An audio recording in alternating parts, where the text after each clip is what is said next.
લોથલમાં research માટે ગયેલી team સાથે મોટી દુર્ઘટના ઘટી છે। ભેખડ ધસી પડતા બે મહિલા સરકારી જે અધિકારી હતા મહિલા અધિકારી હતા તે દટાયા છે।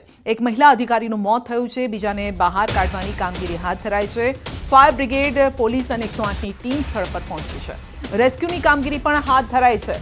લોથલમાં હડપ્પા સંસ્કૃતિના રિસર્ચ માટે ગઈ હતી ટીમ। દિલ્હી અને ગાંધીનગરના 4 અધિકારીઓની ટીમ ગઈ હતી લોથલ। માટીના સેમ્પલ લેવા માટે 15 ફૂટથી વધુ ઊંડા ખાડામાં તે ઉતર્યા હતા। બે મહિલા અધિકારી અચાનક માટીની ભેખડ તેમના ઉપર ધસી પડી અને બંને મહિલા અધિકારી દટાઈ ગયા। મૃતક અધિકારી દિલ્હીના હોવાનું પ્રાથમિક અનુમાન છે।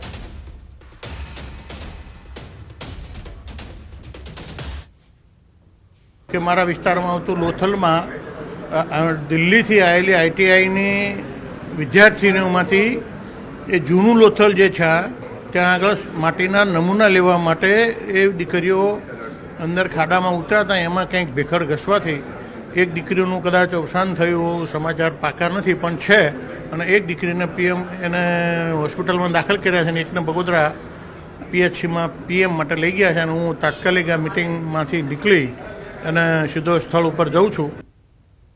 તો લોથલમાં રિસર્ચ માટે ગઈ હતી ટીમ અને જ્યાં ભેખડ ધસી પડી 15 ફૂટ ઊંડા ખાડામાં તેઓનું રિસર્ચ ચાલતું હતું અને તે સમયે જ ભેખડ ધસી પડી, જેમાં એક મહિલા અધિકારીનું મોત થયું છે તે પ્રકારના સમાચાર છે।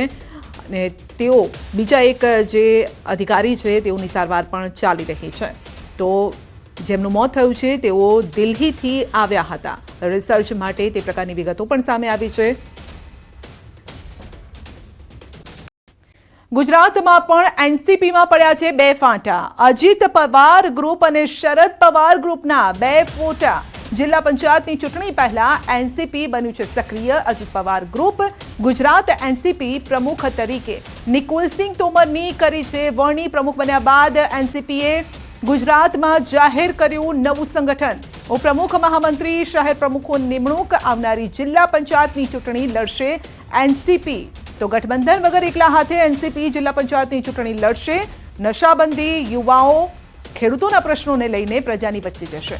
જોકે જયંત બોસ્કીએ હજુ સુધી પવાર ગ્રુપની નથી કરી કોઈ પણ સ્પષ્ટતા। અમે એકલા હાથે જે જિલ્લા પંચાયતો છે એ લડવાના છે। આગળના સમયે જ્યારે અમારા સુપ્રીમો પ્રફુલભાઈ પટેલ જે નિર્દેશ આપશે એવી રીતે કરીશું, પણ અત્યારની જે રણનીતિ છે એ અમારી એકલા હાથે જિલ્લા પંચાયતો બધા લડવાની તૈયારીઓ છે। ગાંધીનગરમાં પ્રદેશ ભાજપ કાર્યાલય પર મળી બેઠક। પ્રદેશ અધ્યક્ષ CR પાટીલની અધ્યક્ષતામાં બેઠક। તો સંગઠન અને પર્વને લઈને બેઠકમાં ચર્ચા કરવામાં આવી। સંગઠનના મુખ્ય હોદ્દેદારો અને ત્યારબાદ અન્ય બેઠકનું આયોજન। શહેર અને જિલ્લાના સંગઠન પર્વના સભ્યો રહ્યા હાજર। ડિસેમ્બરના અંત સુધીમાં સંગઠન પર્વ પૂર્ણ કરવા માટે આદેશ। તો બૂથ પ્રમુખોની રચના 30 નવેમ્બર સુધીમાં પૂર્ણ કરવાનો આદેશ છે। મહિલા મંડળ જિલ્લા અધ્યક્ષોની નિયુક્તિ અંગે બેઠકોમાં ચર્ચા। તો અગાઉ દિલ્હી ખાતે રાષ્ટ્રીય અધ્યક્ષ સંગઠન પર્વ અંગે આપ્યું છે ચૂંટણી સમિતિને માર્ગદર્શન।